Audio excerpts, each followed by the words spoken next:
నమస్తే వార్తలకి స్వాగతం. వివరాల్లోకి వెళితే ఆంధ్రప్రదేశ్ను హైడ్రోజన్ వ్యాలీగా రూపొందిస్తానని ముఖ్యమంత్రి చంద్రబాబు నాయుడు పేర్కొన్నారు.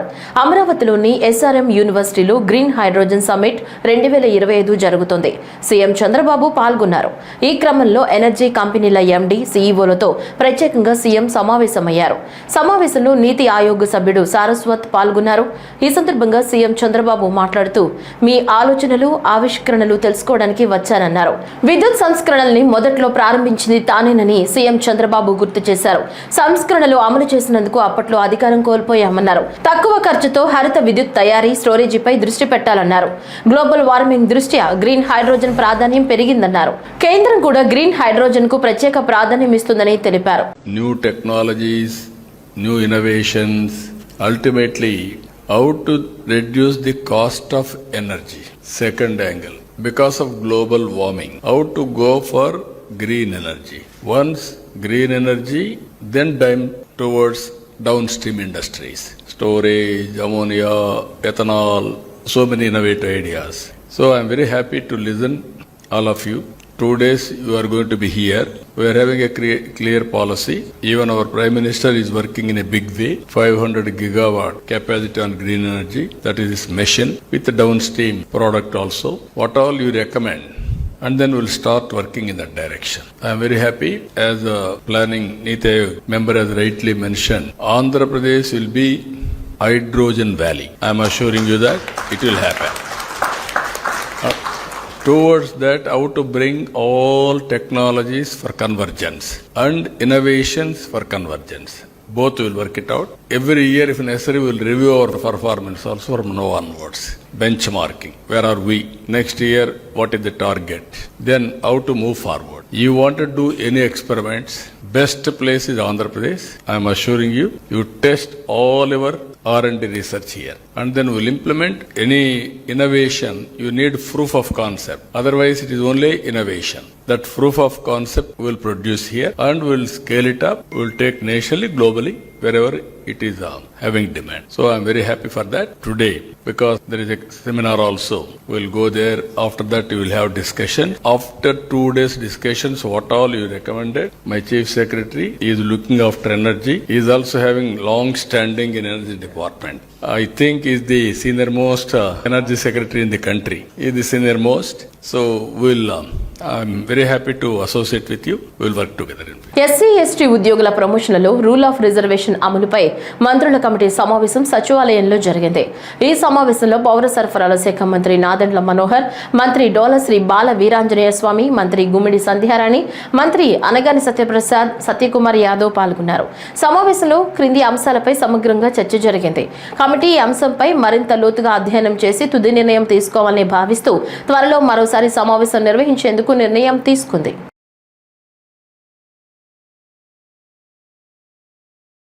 తెలుగుదేశం పార్టీకి పార్టీ సీనియర్ నేత, మాజీ కేంద్ర మంత్రి పూసపాటి అశోక్ గజపతిరాజు రాజీనామా చేశారు. ఈ మేరకు రాజీనామా లేఖను టీడీపీ జాతీయ అధ్యక్షుడు చంద్రబాబు నాయుడు, టీడీపీ రాష్ట్ర అధ్యక్షుడు పల్లా శ్రీనివాసులకు పంపించారు. తక్షణమే తన రాజీనామాను ఆమోదించవలసిందిగా కేంద్ర మాజీ మంత్రి పూసపాటి అశోక్ గజపతిరాజు కోరారు. తెలుగుదేశం పార్టీలో తనకు ఎన్నో అవకాశాలు ఇచ్చినందుకు పూసపాటి అశోక్ గజపతిరాజు ఈ సందర్భంగా ధన్యవాదాలు తెలిపారు. అశోక్ గజపతిరాజు గోవా గవర్నర్ గా నియమితులైన సంగతి తెలిసిందే.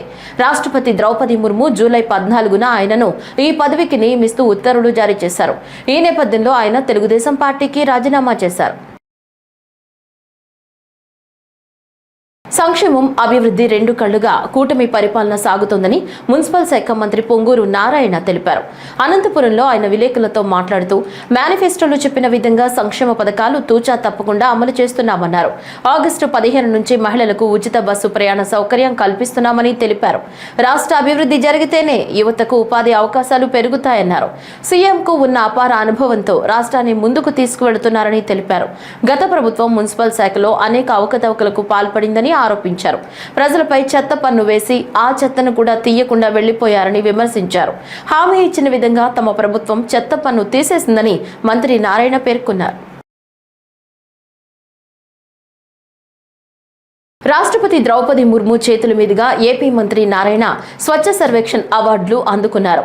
స్వచ్ఛ సర్వేక్షణ్లో 5 అవార్డులకు ఏపీలోని 5 నగరాలు ఎంపికయ్యాయి. విజయవాడ, గుంటూరు, జీవీఎంసీ, రాజమహేంద్రవరం, తిరుపతి మున్సిపల్ కార్పొరేషన్లకు అవార్డులు దక్కాయి.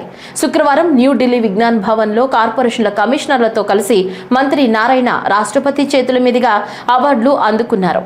కేంద్ర మంత్రి Manohar Lal, AP Swachhandhra corporation chairman పట్టాభితో పాటు ఆయా కార్పొరేషన్ల అధికారులు కార్యక్రమంలో పాల్గొన్నారు. आगे बढ़ते हैं. लीग की इस दूसरी श्रेणी में 3 से 10 लाख जनसंख्या वाले शहर शामिल हैं. तो आइए अनुरोध करते हैं कि नोएडा की टीम कृपया मंच पर पधारे और इस पुरस्कार को ग्रहण करें. ఏపీలోని విజయవాడ బెంజ్ సర్కిల్ వద్ద ఓ కారు బీభత్సం సృష్టించింది. కారు డ్రైవర్ మద్యం మత్తులో ఉండడంతో ముందుకు వెళుతున్న 2 కార్లను ఢీకొట్టాడు. అంతటితో ఆగకుండా కారుతో మరోసారి హల్చల్ చేశాడు. ఈ క్రమంలో పక్కనే ఉన్న విద్యార్థినులపై కారు దూసుకెళ్లింది. దీంతో అక్కడ ఉద్రిక్త పరిస్థితులు చోటు చేసుకున్నాయి. ఈ ఘటనలో 4 విద్యార్థినులకు తీవ్ర గాయాలయ్యాయి. మరికొందరు స్వల్పంగా గాయపడ్డారు. ఈ తరుణంలో ఘటనను గమనించిన స్థానికులు వెంటనే క్షతగాత్రులను ఆసుపత్రికి తరలించారు. కారు యజమాని ఓ పోలీసు ఉన్నతాధికారికి అత్యంత సన్నిహితుడిగా సమాచారం. దీనిపై పూర్తి వివరాలు తెలియాల్సి ఉంది.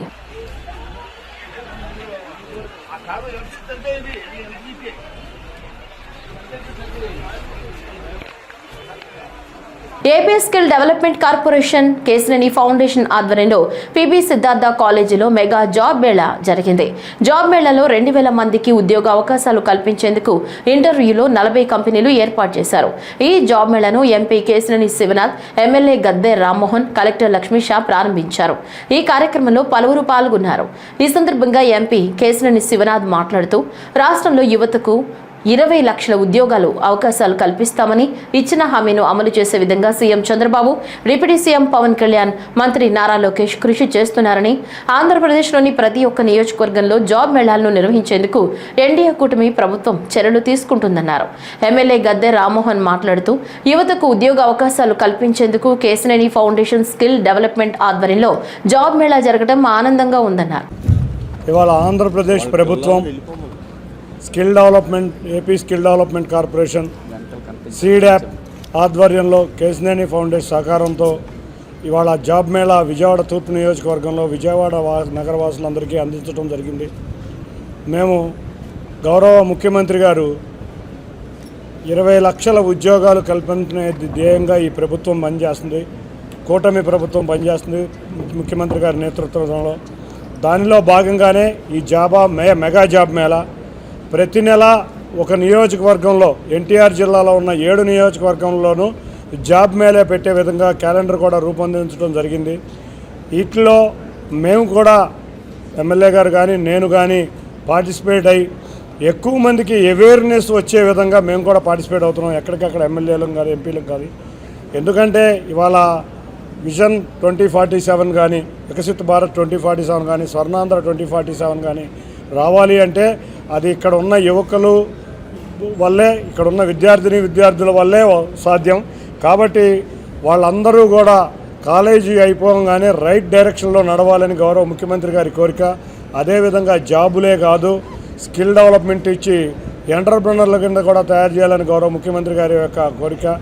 ఆయన ఎన్ ఎంటర్ప్రెనర్ ఇన్ ఏ హౌస్ అనే నిదానంతో మొత్తం రాష్ట్రం అంతా కూడా ఇటువంటి కార్యక్రమాలు చేపట్టడం జరుగుతుంది. జాబ్ మేళాలే కాదు, స్కిల్ డెవలప్మెంట్ ఆధ్వర్యంలో కానీ, సీడాప్ ఆధ్వర్యంలో కానీ వాళ్ళకి అవసరమయ్యే ఖర్చులు కూడా సీడాపే భరుస్తుంది. హాస్టల్ వసతి, 8 నెలల డిగ్రీ కోర్సు, స్కిల్ డెవలప్ చేసి వాళ్ళకు ఉద్యోగాలు ఇప్పించే విధంగా. అంతేకాకుండా ఎవరన్నా ఎంటర్ప్రెనర్ అయితే వాళ్ళ మార్కెటింగ్ను కూడా సీడాప్ సంస్థ ఆధ్వర్యంలో తీసుకోబోతుంది. కాబట్టి ఇటువంటి ఎన్నో కార్యక్రమాలు చేసి వాళ్ళ యువతని రైట్ డైరెక్షన్లో నడిపించడమే మేము ఉన్న కర్తవ్యం. చూసాం గత ప్రభుత్వ హయాంలో యువత అంతా కూడా ఉద్యోగాలు అవకాశాలు లేక రకరకాల అవకాశాలు కోల్పోవడం జరిగింది. మేము ప్రతినిత్యం కూడా ఇటువంటి జాబ్ మేళాలు, స్కిల్ డెవలప్మెంటు, సీడాప్ ద్వారా నైపుణ్య శిక్షణ, అంతేకాకుండా ఎంటర్ప్రెనర్ ఇన్ ఏ హౌస్ ద్వారా ఎంఎస్ఎంఈ లోన్లు, పిఎంఈజీపీ లోన్లు ఇచ్చి ప్రతి ఒక్క ఇంటిలోనూ పారిశ్రామికవేత్తను తయారు చేయటమే ఈ రాష్ట్ర ప్రభుత్వం యొక్క ధ్యేయం. మంగళగిరి నియోజకవర్గం దుగ్గిరాల మండలం ఈమని గ్రామానికి చెందిన ధాన్యం వ్యాపారి మేడతోటి లక్ష్మణ్ కుమార్ అదే గ్రామానికి చెందిన కొంతమంది రైతులకు చెందిన మొక్కజొన్న, జొన్న ధాన్యం కొనుగోలు చేసి నెల రోజులు డబ్బులు చెల్లిస్తానని చెప్పి కనిపించకుండా పోయాడు. ఆరా తీసినప్పటికీ ఫలితం లేకపోవడంతో దుగ్గిరాల పోలీస్ స్టేషన్లో బాధిత రైతులు ఫిర్యాదు చేశారు. సుమారు 40 లక్షల వరకు ఈమని గ్రామానికి చెందిన రైతులకు చెల్లించాల్సి ఉందని రైతులు తెలిపారు. ఈ విషయం గురించి ఈమని బాధిత రైతులు AP medical services and infrastructure development corporation chairman Chillapalli శ్రీనివాసరావుని మంగళగిరిలోని క్యాంపు కార్యాలయంలో కలిసి వినతి చేయగా తక్షణమే ఆయన స్పందించి తగు చర్యలు తీసుకోవాలని, సంబంధిత పోలీసు అధికారులతో వీరికి న్యాయం చేకూరేలా చూడాలని సూచించారు. కూటమి ప్రభుత్వంలో రైతన్నలకు ఎల్లవేళలా అందుబాటులో ఉంటూ వారు పెట్టుకున్న నమ్మకాన్ని ఖచ్చితంగా నెరవేరుస్తామని, అలానే ఈ సమస్యను శాసనసభ్యులు లోకేష్ దృష్టికి తీసుకువెళ్లి రైతుల సమస్య పరిష్కారం కొరకు కృషి చేస్తామని చిల్లపల్లి శ్రీనివాసరావు తెలిపారు.